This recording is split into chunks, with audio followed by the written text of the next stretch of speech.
Welcome to the ITP Live Summit. It's lovely to have you guys here this morning. I know it's early, but we love to start it off and have a great day. We have some awesome guests with us today. We'll start with Ahmed. Please, Ahmed, one of the most amazing gamers and a good friend of mine. Big round of applause. Welcome. And we also have Amr, also a gamer influencer. Welcome. How are you? Good. And we have Habib Shams, who is the founder of Dubai Gaming Conference. Welcome. Pleasure to have you. We'll start our first question for Habib. So, what growth have you witnessed in the gaming market since you launched Dubai Gaming Conference 5 years ago? I was just thinking about that right now by looking at this crowd here and having a big group like ITP Media going into gaming and ITP Live and influencers. I remember 5 years ago when we started, we used to go and pitch to gaming publishers, international gaming publishers, but also local groups in the region, and say the gaming industry is growing, it's a very big thing. It's 3-4 times what Hollywood is making in terms of revenues. And it was a big challenge to actually convince people in our region, but also from our region into the industry. The MENA region today is has the highest growth rate in the gaming industry internationally, around 25% in growth, which is higher than Latin America, which is also higher than Asia today. And we have been witnessing a serious commitment from international publishers as well as local regional groups and important industry stakeholders that are investing much more into the gaming industry. And we believe that in the next couple of years, this industry is going to foster even more talents and also a lot more presence from the international gaming publishers that are very important to the ecosystem. And that specifically in the MENA region, right? This is specifically in the MENA region.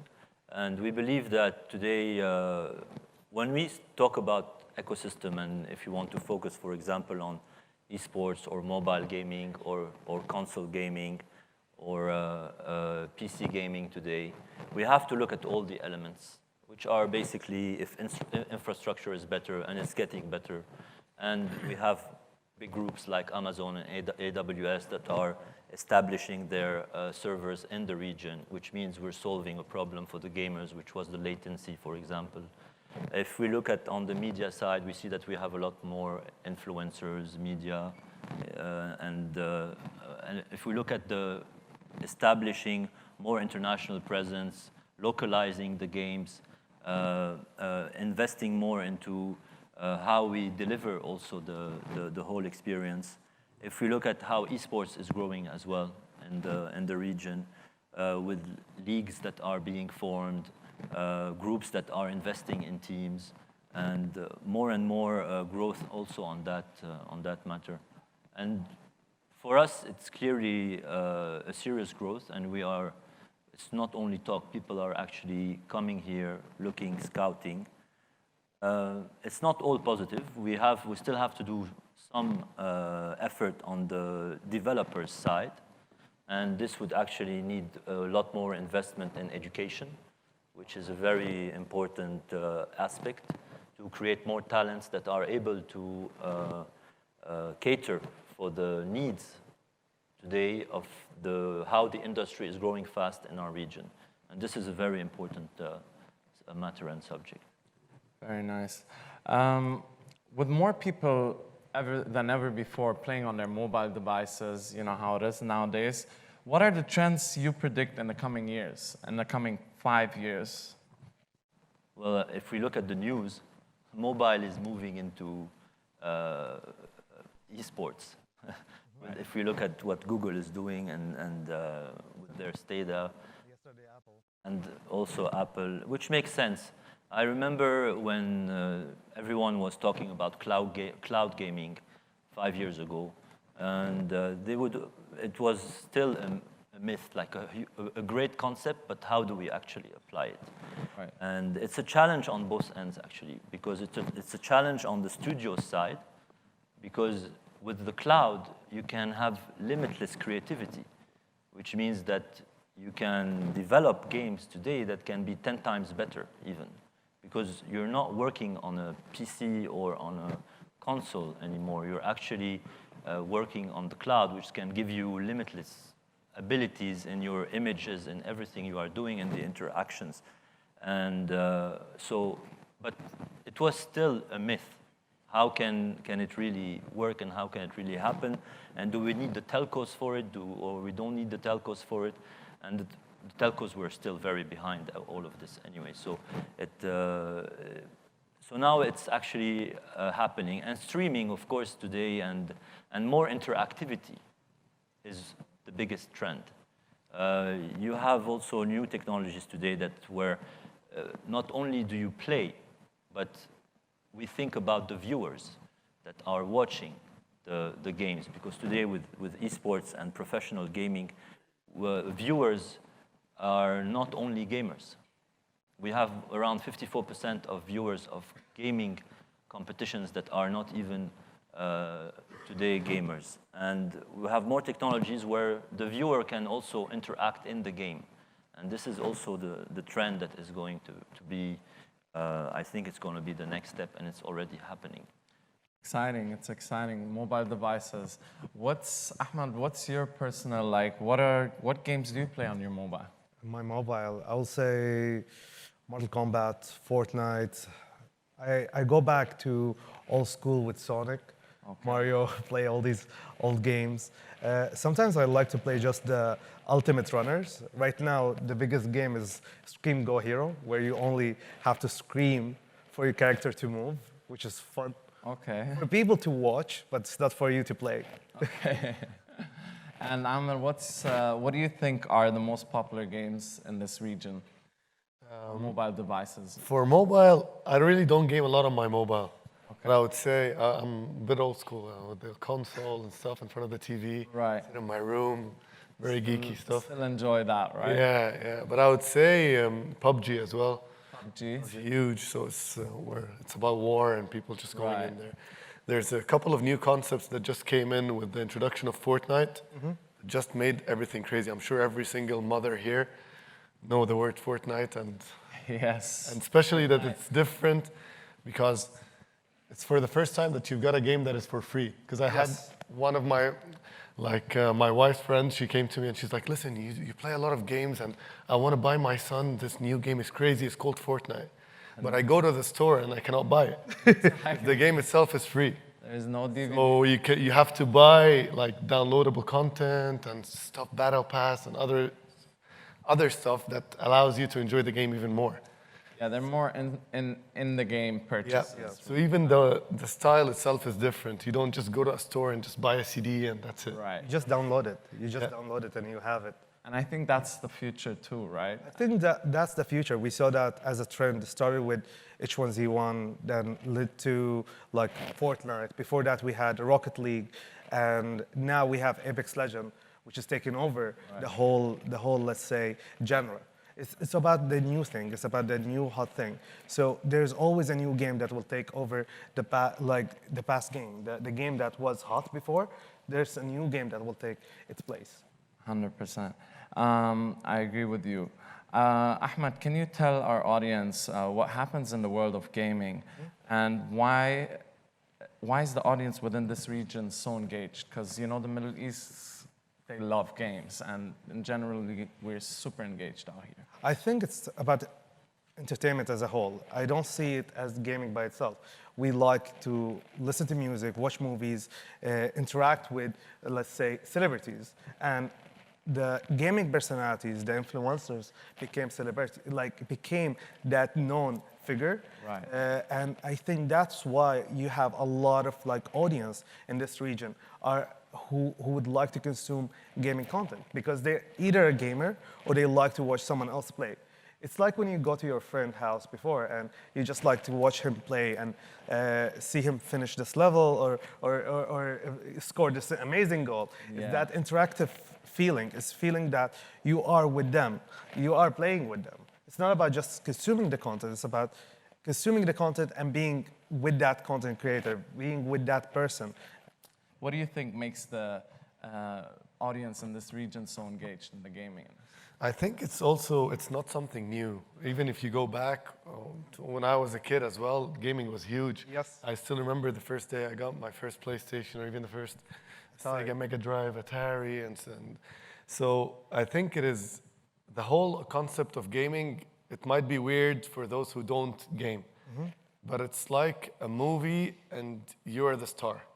So I'm playing the game, so each single person who's playing the game is the movie star. True. So it's a really unique experience. When you play, even you play on your own, or if you play online, then it becomes more competitive. But the idea of just being on your own and having that fame that the game gives you and the experience throughout the thing, it's unbelievable. And the movie, it's like a series, let's say, not a movie, because a movie would be done in like 2 hours. A game could go on for like 20 or 30 hours that you play over a month or two. So it's like watching a series on Netflix. Just You're one the day. star. Or just one day. Or just one day, yeah, for some people, yeah. Amr, how did you start in this gaming, to become a gamer? How did you start and how did you reach this level in this industry? Like, I think it wasn't really intended. I'm a YouTuber that I do a lot of football content. So I talk about football, real matches, and all my content is football related. But I've been playing on my PlayStation since I was, I don't know, 10 maybe. right. So ages ago. And it's and my favorite game is obviously FIFA. So it's football. So. Right. But I just started to play, and there was a new mode on that I couldn't play, and I wanted to learn it, and I used to live stream. So I just streamed with my audience. I'm like, guys, can you teach me how to play this certain mode that they just added? Ultimate Team. Yeah, I wasn't playing Ultimate Team. So this is a mode where you create your own team and you buy and you trade players and stuff like that. But it had a lot of tricks, and I was really old school to the point that I just plug in and I play 1v1 or I play online versus random people, and that's it. Okay. And then they got me engaged, really hooked onto the new mode, and then I saw that how the people wanted more content, and they liked it. So it started off like 3 years ago, and then I'm doing it on a weekly basis. And did you feel like it was easy growing in this industry, like in this region? Or was it like, did you face a lot of challenges? You face a lot of challenges anyways, whatever you're gonna do. Right. And that's something good, because you learn a lot about it, and nothing comes easy. It appears that it's so easy. You just plug in and play, and people watch you, and whoa, there's like 10 people watching. Next day, there's like 1 million. It's not like that. Or we assume that just because you're good at it, that you would become popular or... But the thing is, the trick, you don't even need to be good at it. Yeah. Right. It's another trick. So sometimes, like what Ahmed said, like the people want to see how you experience it and how you react to what happens and how you go through the game. So this, for a lot of people, I don't call myself a pro. I'm a good player, FIFA player, let's say. But there's a lot of people who are better than me. But the people don't watch me necessarily to learn new tricks and to learn. They would watch others for that. But for me, it's pure entertainment. Wow. Yeah. So you don't really have to be. Personality, right? I mean, it adds to it. Your own personality, your touch, the way you talk, Yeah. the way you... Because like I told, I really like that example of a movie or a show where whoever is playing is the star. So you can watch the same game, same gameplay. You watch Ahmed playing it. It's a completely different experience than when you watch me or then you watch Habib. I Right. only play chess, so... We talked about movies. We have games like The Last of Us, Uncharted, where we went with PlayStation, I think, 5 years ago, and I played The Last of Us. The first, like, 10 minutes of the game is really emotional. It's like a movie, and we played it in one of the biggest, like, screens, IMAX screen. Right. And the whole cinema was full. I was playing in the back, and I can hear people crying. after like 10 minutes of me playing. And that's something that you can't even have it in movies. It's about having that feeling. It's about the way I play, the way that I want them to feel, and the way that the game director wanted them to feel. It's about that mix. And you have storylines in most of these games, so There are games that have multiple endings. Heavy Rain and Detroit Become Human, where you end up having around 20 to 30 different endings. So even if you finish the game or you watch someone else play the game, you will have a different ending. Based on the choices you make throughout the game. So it's just like real life, where you have multiple like choices, which will lead you to another branch, and then it will lead you to something else. And Ahmed, how did you start as a gamer, and how did you reach this point of your this status that you have as a gamer? Because you are one of the most prominent and leading gamers in the Middle East. So I'll say it's all started when I was a kid, like maybe 5 years old, when I got my first like Atari. Then that led to me having Nintendo, Super Nintendo, going to like all the systems, Sega to PlayStation. I think the moment that changed is when I played a game called Metal Gear. Metal Gear and Hideo Kojima is one of the reasons why I wanted to be part of this industry, why I wanted to create content, is because it just, that story, the way that he added a 3D cinematic to the game. Before that, we didn't have 3D. Right. We had like 2D and the character moved in a 3D world, but he added like cinematic to the game, and that made me like want to be part of it. And it made you want to be part of it just because you wanted to play it as much? No, or? because I wanted to meet him.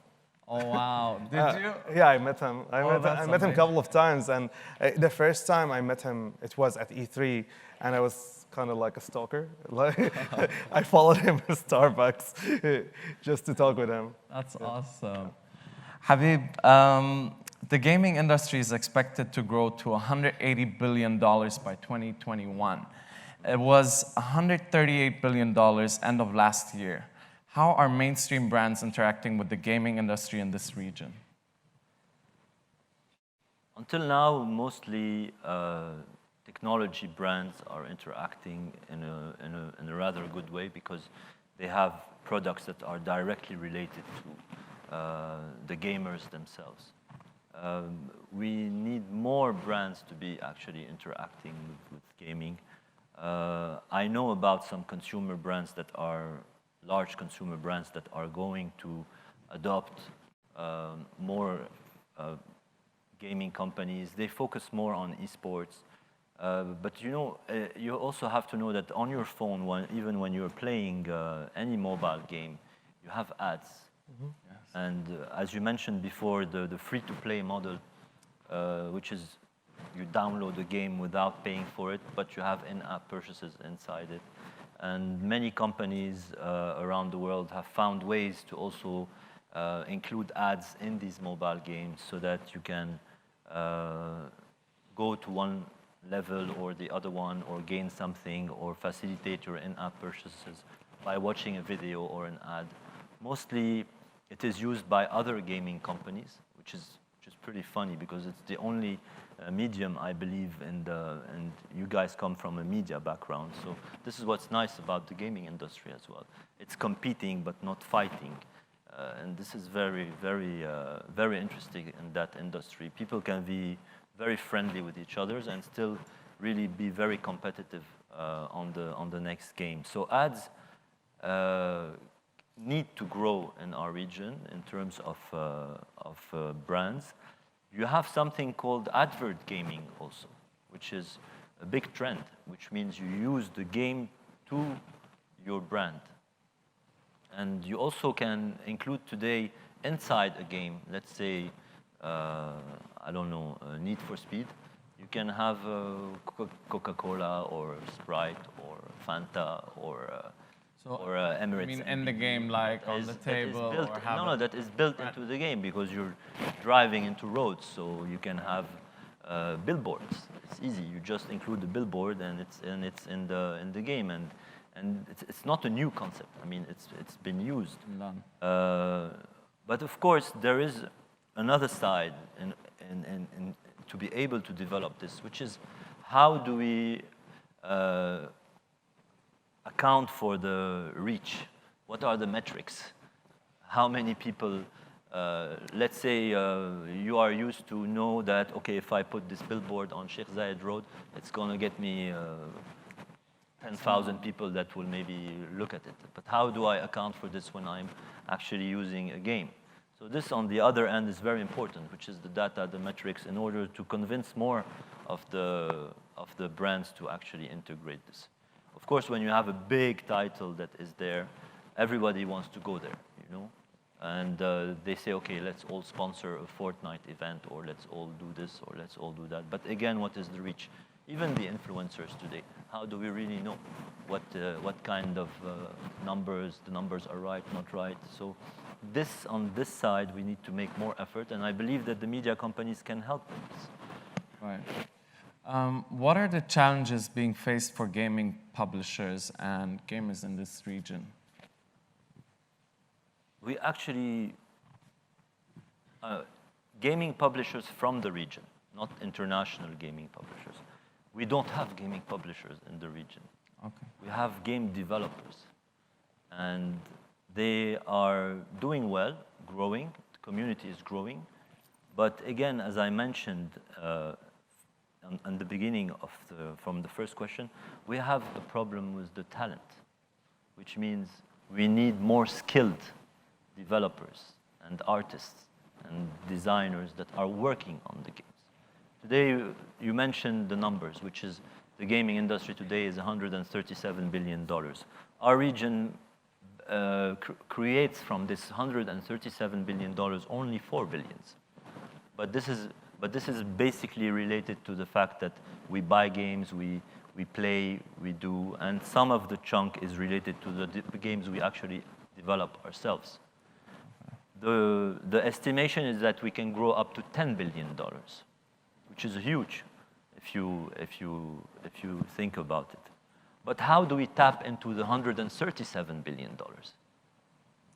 It's by creating, you mean? It's by creating powerful games from our own developers, and then we can actually challenge in terms of quality, in terms of game development, and tap into the $137 billion. And again, the answer for this is only education. For example, we've been building this ecosystem for the past 5 years, and we realize today that if we don't invest into a serious educational program, we might not be able to answer the needs that are there. Right. And our region is facing, in general, a lack of digital education, especially even in the GCC. You travel the, sorry. But we have gaming studios. We have like Tamatam and others that are creating mobile games that making millions. Right? Should I comment? Yeah? We have. Yeah. I'm not saying we don't have. Now, it's easy to come and say, I have 200 million downloads. Mm-hmm. But these 200 million downloads, how much revenue are they really creating? Yeah. Because it's a free-to-play, again.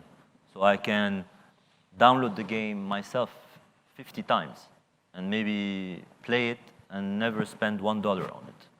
So again, in terms of metrics and statistics, this is something we need to have to work more on, so that we really know. The gaming studios are developing, and our conference is mainly focused on raising the level of these developers from the region and the talents and matching them with the international developers. And for example, this year you came to our event and you saw that Valve came to meet developers from the region. Valve and Steam, which is Dota, and Steam, which is one of the biggest platforms. The only reason they came here is to meet talents. And so we need to raise the level of the development studios. And we need the developer studio to work more together. This year we brought, for example, someone from Finland. And the only aim was to show our ecosystem how a healthy ecosystem works together. Because the Finnish model is very successful, really. And everybody's working together, and they're growing it, and there is more and more exchange than really competition. And this is what we need to foster also in our own developers. We have good studios, but they can be much better. They are also suffering from the lack of talent because they need people to develop more games and at a higher quality. We have studios that also were acquired by international studios already, like Babel Game, for example, that was acquired by Stillfront. And there is today a potential for more studios to be able to work with international studios also and raise the level of all of this. But again, I mean, we need more statistics, we need more transparency, and we definitely need more education. Habib, you travel the world attending esports events. Do you see more mainstream brands coming in from this region into esports over the coming years? There should be more. For now, we see consumer brands, for example, I don't know, Coca-Cola, Fanta, all of these brands, and that are related to the gamers' culture, you know, and some food also, and as I said, all the technology that is there. But this is today with more streaming, I believe, because esports is actually very interesting because it needs all the elements of the ecosystem to work. You need the good infrastructure, you need the streaming, you need the gamers themselves, you need the influencers, you need the arenas, you need the proper organization of leagues and all of this. So you definitely today have a great potential for brands into this. And I believe that any brand can participate into this. But of course, gaming is a culture also. It's a way of life, you know. As Ahmed just said now, it's really, especially in esports, because you're talking about people that are aiming to be professionals in this game and really the best. It's not really very casual. This is what we call hardcore gamers, because you have casual, you have mid-core, you have hardcore, and this is where we go into the hardcore gamers. So it becomes a culture. So of course, this culture has a taste. So how can we actually reach more? This is again what I just said. When you have more audiences, so when we will have more streaming, then you will actually not only identify the brands that are related to the gamers, but also to the viewers. This can be anything. Just a quick thing on the pro gamers, just to try to imagine the size. The last World Cup, like they have a couple of World Cups in FIFA, for example, that are every couple of months, and that was aired live on beIN Sports. So this is the channel where you watch the English League, the Premier League, whatever leagues you want to watch, whatever football tournaments you want to watch, real football. So they actually aired the World Cup of FIFA. And you had the gamers there. The people who were hosting were YouTubers, content creators. So you got all the online ecosystem on TV on the biggest football platform in the world. So that was huge. So this is the kind of direction we're going into. Streaming, I mean, the World Cup champion Saudi. is as famous. Yeah, there was a Saudi guy who won it twice, and he's as famous as the football players. Yeah. Wow. He met Cristiano, Messi. He played with them. Yeah. And now you get even the clubs, like in Saudi, for instance, the football clubs that play in the leagues, they have started to have online teams as well. So each player to play in the World Cup and to compete on a world level, he's got to be allocated to a certain club that play in the actual real Saudi league. So each team, for instance, Al-Hilal. So Al-Hilal is a football team, and then they have a couple of players who are their online football players. So it's serious. I just wanted to touch on another topic before we end. Again, I wanted to touch on Fortnite, because always when I speak to people who are out of the gaming industry and they want to learn more about this because their kids are involved.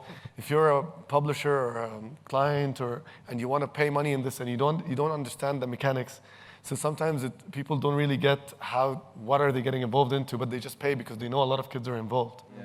So the concept that Fortnite built was that Ahmed and Habib touched on it, that you download a game and you play it for free. And then another concept was, usually when you play now with the internet and with a lot of technology, you're able to play multiplayer. So I'm at my home, Ahmed's in a different country, and we play as if we're sitting together in the same room. And the concept that they issued, usually when you play a game more, you level up, so you become better. And then if I play someone who just entered the game, I'm better than him, there's a bigger chance that I can win him or beat him. But when it comes to Fortnite, what they introduced, it's what they call Battle Royale mode, that everyone starts the same. So all the leveling up is more of a gear and how you look and how it's cosmetics. But when you actually get to the real game, every single turn you start, you're all on the same level, and there's one winner. So you could have a guy who's a pro, and he downloads the game, installs it, and play level 1, and he can beat someone who's at level 50. That's what happens to me. Like every time I start playing, I lose after like 2 minutes.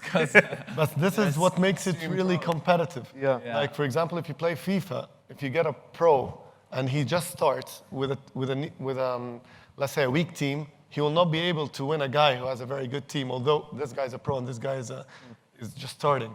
But when it comes to Fortnite or Apex Legends or the Battle Royale concept, it's like every single turn you go in, you have no equipment. Like if it's a fighting game, you have no weapons, no armor, nothing. And there's an equal chance for every single guy. A person who just started to play the game for the first time or a guy who has been playing it for 10 years to win. Yeah. So this is what drives people insane. So true.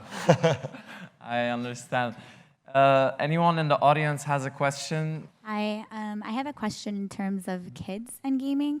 So my son is 6. He's amazing, by the way, at gaming, and he's obsessed with it. And I'm very much a parent that's like, I don't want you to do this. So I'm just curious, what do you think the positives and negatives would be if a child were to enter the region's marketing kind of industry for gaming? If a child, 6 years old, started doing this, if he like blew up, like what do you think it would be a super negative thing? I think as for kids right now, there's a big advantage being a kid in this industry is that you're easily gonna be part of something that's growing, and you can learn how to be a pro player or a pro streamer or a pro content creator. You can make a lot of money just by being a gamer now, either by creating content or consuming content. It's about, like, for me, the way I see it is that you can either be a YouTuber, a Twitcher, even create content in any medium, and you'll be able to make money through gaming because everyone can consume gaming, especially a game like Fortnite where you have over 100 million viewers that's watching it every week on Twitch or through YouTube. So there's a market, and if you start with let's say you're 6 or 7 and you started this, you'll be able to like be part of the market, talk with the audience who are maybe your age, and create your own community. And it also, there's a lot of people who would get an image like when my kid is playing is spending too much time playing games. For sure, it could have a downside, but it has a lot of good side as well because the games teach you a lot of things.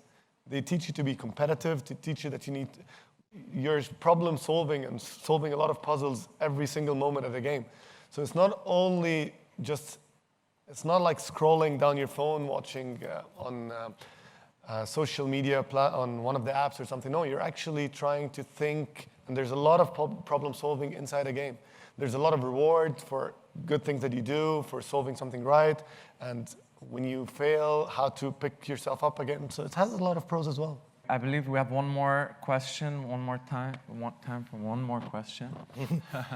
You're gonna start singing. Yeah, before I start singing. Hey, growing up here, I've played a lot of games that nobody else has, really, like Yakuza Kiwami or Persona. Whose responsibility is it to sort of educate the MENA region's culture on certain games that don't really get much exposure here? You mean Japanese games like JRPG or? Not as a genre. Yeah. There are certain games that typically don't get shown around here that sell, in the hundreds of thousands or in the millions of copies in the US or in Japan. How do we bring those games here? with games like Yakuza, it's not meant for us to play because the game is in Japanese, and it was targeted to a specific market. After a year, they released it in English, and I think that period of time, the companies like Sega won't spend that money to promote the game, and they won't work with influencers, they won't work with marketing agencies, they won't work with anyone because they already promoted the game heavily in Japan, which is their market. But they created the game or localized the game for the specific market is because they just can't do it. But their main target, their main objective is just to sell the game in Japan. Games like that, for example, if we go back to Winning Eleven or Pro Evolution, every market has their own version with that. You had Winning Eleven for the Japanese market. We used to play it in Japanese. Yeah, we used to call it Japanese Liga, which is the actual name. And then for us, we had the Pro Evolution Soccer. It's just a different market. It's just like when you go and consume a movie, like our cut is different than the cut that they have in Asia or the one that they have in Europe, is that every country has its own regulation, rules, and that. And I think that's why you don't see games like that in this region, because it doesn't fit. It's a different culture, it's a different thing. And I think that's... Also, I think it's the content, right? It has to be appropriate for the market and for the... For even games that are not so popular, I think it would come to whoever is playing, like, if I like a game, I will start, even if it's not really famous or a lot of people are playing it, if I like it, I play it. So then it starts to get a vibe maybe in the region. Or it comes from the publisher itself. Yes. Like Apex Legends, when it's launched, they paid a Twitch guy, one of the most famous guys, his name is Ninja. The word is that they paid him $10 million to play this game live when it launched. $10 million to a gamer who just sat down, streamed live, and in a day, that game was the most downloaded game in the world. It shifted the genre because he was the biggest Fortnite player. He was the biggest Fortnite streamer. Fortnite is like the epic, let's say, competitor of Apex Legends. It broke the record in like 3 days. Yeah, so they went to him and they told him, you stream the other game that's going to compete with this one, we pay you that amount of money, and in 3 days it broke the records. I would like to add also on this question. I believe in the past 5 years we welcomed here maybe more than 300 publishers from around the world. And they all want to, mainly it's their responsibility to launch a game here. And as the guy said also, it needs to be localized and it needs to fit some kind of, this is really peanut money for them.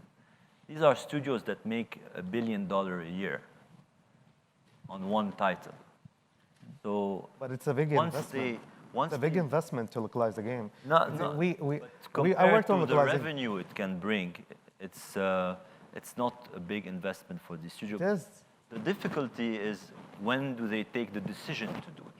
Yep. I had a panel this year where I had Ubisoft, Wargaming, Valve, I don't know also who was there, and I asked them a question.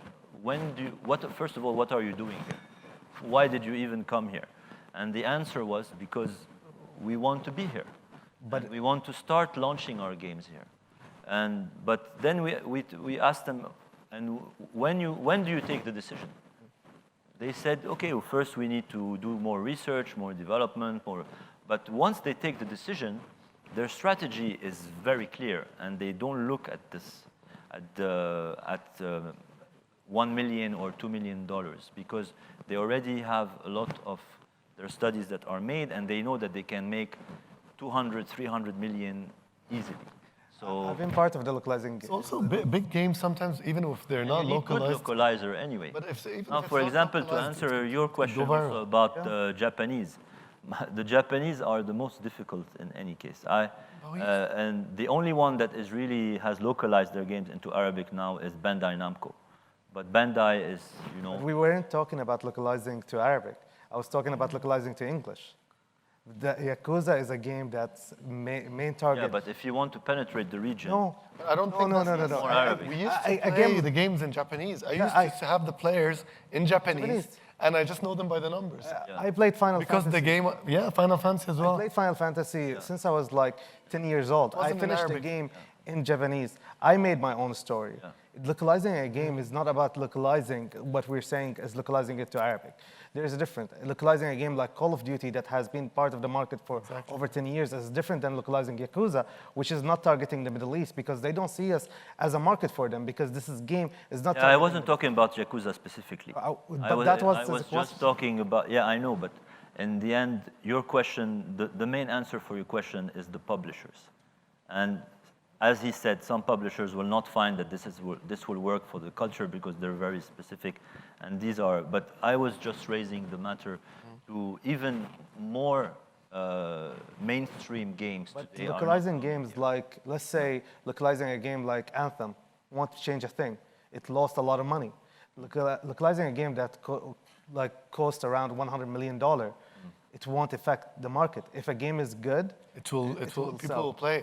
We're playing Apex, we're playing Fortnite without it being localized. You have like 3 years old, 5 years old playing FIFA and they don't like hear the commentators. They don't, just enjoying It only got localized. FIFA got localized a couple of years ago. Yes, like 5 years ago. We've been playing it since I don't know when, and it's been 1990s. growing. Like Apex Legends, it's not in Arabic. It's not in Arabic. Just came out, and every single person is playing it. Well, I don't know. They don't understand it. Today, statistically and from the numbers we have and also from the feedback we get from the publishers, is that when a game is localized, it makes more revenue. Because it has a bigger penetration. It depends on the game. A game like FIFA. Yeah, and of course. I mean, not every game maybe should be localized because maybe it doesn't even make sense to be here in the market.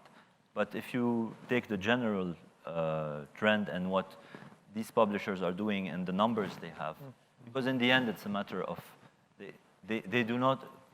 Nobody does something if they don't study the result of it. GTA, for example, is banned here. It's one of the most sold games, and you don't even have it. It's all part of the gray market. Yeah. So it doesn't matter if They don't even sell it. Yeah, You're don't even not sell it. allowed to sell it at stores. It's one of the most sold games in the Middle East.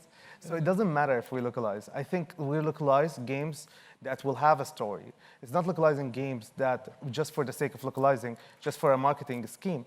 It's about localizing a game that will make sense for you to localize. And sometimes to keep the Actually, I audience. believe that somewhere, if we look at it in a general way, it's not a bad idea to also have things in our own language, which is a good thing also. Yeah, of course. Because our presence today on the internet and everything, Arabic is like 3% or 4%.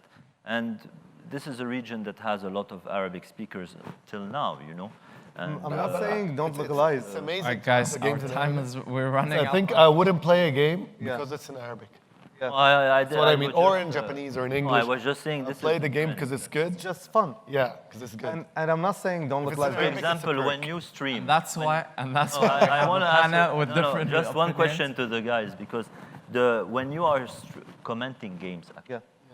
and because I see a lot of influencers also that comment, do you comment in Arabic or in English? Arabic. Arabic. Arabic, okay.